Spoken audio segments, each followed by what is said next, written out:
تعالى اقول لكم ازاي العيش ينفخ معاكم ويبقى ناجح كل مره.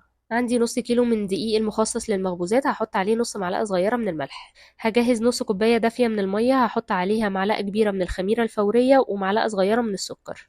هحط على الدقيق معلقه صغيره من الخل، وبعد كده هبدا انزل بالميه على الدقيق واحده واحده وانا بعجن. كميه الدقيق دي اخدت معايا كوبايه الا ربع من الميه، بس طبعا كميه الميه بتختلف من دقيق للتاني، فدايما انزلوا بالميه بالتدريج لحد ما يظبط، ولو لقيتوها طريه زودوا دقيق عادي خالص.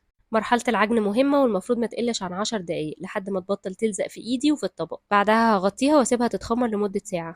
بعد ما اتنفخت كده بلم العجينة وبطلع منها الهواء وببدأ اخد منها كور صغيرة. بحاول اساوي الكور كده بايدي، وبعد كده بحطها على البلانشة، وبكون طبعا رشة دقيق محترمة. هفردها بالنشابة بالسمك ده، وبعد كده هحطها على ورق زبدة مرشوش عليه دقيق، ودول هيستووا في الفرن. بس قبل ما اسويهم لازم اسيبهم ربع ساعة يتخمروا، وبكون مغطيهم طبعا. والعيش بيحتاج درجة حرارة عالية جدا، بنزل الشبكة لتحت وبعد كده بحطهم في الفرن لمدة ربع ساعة بيتنفخوا كده زي ما انتوا شايفين.